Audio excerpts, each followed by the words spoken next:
So hello everyone, I welcome you all to the concept YouTube channel. So अगर आप देखोगे तो again in semi arid climate अगर proper irrigation facilities होती हैं तो एग्रीकल्चर जो एक्टिविटीज़ हैं दैट इज़ ऑल्सो इम्पैक्टेड। तो ये पूरा का पूरा जो एरिया है अगर आप देखोगे यहाँ पे मेनली कंडीशंस ऐसी हैं जहाँ पे एग्रीकल्चर एक्टिविटीज़ आपकी बहुत ही कम पॉसिबिलिटी है। बट अगर आप दूसरा पिक्चर देखोगे, जस्ट पीछे देखोगे, तो ये पूरा दिखा रहा है कि अगर प्रॉपर इरिगेशन फैसिलिटीज़ हैं तो कई हद तक जो एग्रीकल्चर एक्टिविटीज़ हैं वो हो सकती है। अब जैसे अगर आप फार्मर की बात करो, फार्मर के लिए सोर्स ऑफ लाइवलीहुड की अगर आप बात करो तो वहाँ पे काफ़ी सारे जो अपॉर्चुनिटीज़ क्रिएट की जा सकती हैं, प्रोवाइडेड अगर हम जो रिसोर्सेस हैं दैट वी आर जनरेटिंग।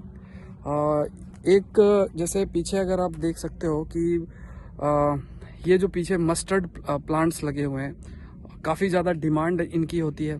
अगर कोई स्मॉल मार्जिनल फार्मर जो कि 70 से 80% भारत के फार्मर्स स्मॉल मार्जिनल फार्मर्स हैं, 2 हेक्टेयर लैंड है उनके पास, ज़्यादा उनके पास लैंड भी नहीं है, और ऐसे सिचुएशन में अगर आप उनको बेसिक फैसिलिटीज़ प्रोवाइड कर देते हैं, चाहे वो इरिगेशन वाटर है, तो काफ़ी हद तक आपकी जो एग्रीकल्चर एक्टिविटीज़ की जा सकती ऐसे हार्श कंडीशंस पर भी। अगर देखो 2 डिफरेंट ट्रांजिशन है क्लाइमेट का, लेकिन फिर भी जो एग्रीकल्चर एक्टिविटीज़ हैं वो यहाँ पे परफॉर्म की जा रही हैं। तो रूरल इकोनॉमी को चेंज करना, रूरल इकोनॉमी को बदलना, इसके लिए फार्मर्स के एम्पावरमेंट की बहुत ज़रूरत है। और जब हम फार्मर्स के एम्पावरमेंट के लिए प्रयास करना चाहते हैं तो वहाँ पे कुछ बदलाव ऐसे भी करने पड़ेंगे, ये बहुत ज़रूरी आपका हो जाता है।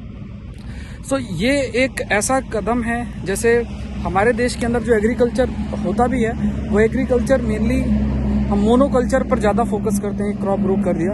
अब यहाँ पे ऐसे एरियाज़ में डिफरेंट क्रॉप्स तो पॉसिबल नहीं है ग्रो कर पाना, बट फिर भी डिपेंडिंग अपॉन द क्लाइमेट और डिपेंडिंग अपॉन द रिसोर्सेस, आज के समय में बहुत सारी ऐसी टेक्निक और टेक्नोलॉजी हैं जिससे बहुत सारी जो एग्रीकल्चर एक्टिविटीज़ हैं वो आप परफॉर्म कर सकते हो। और यहाँ पे आप ट्रांजिशन भी देख सकते हो कि ये 2 डिफरेंट ट्रांजिशन है, सेमी एरिड कंडीशन होते हुए भी, और फिर फाइनली अगर आप देखते हो ये इस तरीके के कंडीशंस क्रिएट की गई हैं एग्रीकल्चर एक्टिविटीज़ के लिए।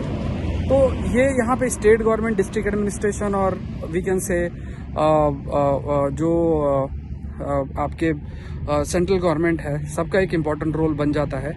और इंडिया में एग्रीकल्चर डाइवर्सिफिकेशन अगर होता है तो ये हेल्प करेगा स्मॉल और मार्जिनल फार्मर्स के एम्पावरमेंट के लिए भी, और साथ में रूरल इकोनॉमी के डेवलपमेंट के लिए भी। ये टॉपिक आपके जैसे जीएस पेपर 3 में एग्रीकल्चर रूरल इकोनॉमी से रिलेटेड कोई ऐसा प्रश्न आता है तो इस तरीके की बातें हम लिख सकते हैं, खास तौर से ऐसे एरियाज़ में जो कि जहाँ पे रेनफॉल कंपैरेटिवली बहुत ही कम होती है, लेकिन still there is a possibility for the agriculture activity. So आज के लिए इतना ही। आई रिक्वेस्ट यू ऑल कि द कंसेप्ट यूट्यूब चैनल को आप जरूर से शेयर करें और सब्सक्राइब करें। अनअकैडमी से जुड़ने के लिए आप मुझसे जुड़ सकते हैं, अनअकैडमी में आप मुझसे जुड़ सकते हैं। इंडिया के टॉप 80+ एजुकेटर से आप लाइव पढ़ सकते हैं। यूपीएससी एग्जाम की तैयारी कर रहे हैं अगर, यूज़ द कोड SPLIVE। जैसे इस कोड का इस्तेमाल करेंगे amount will reduce by 10%। Unacademy का लिंक आपका डिस्क्रिप्शन बॉक्स में दिया हुआ है। Thank you everyone and let's crack it.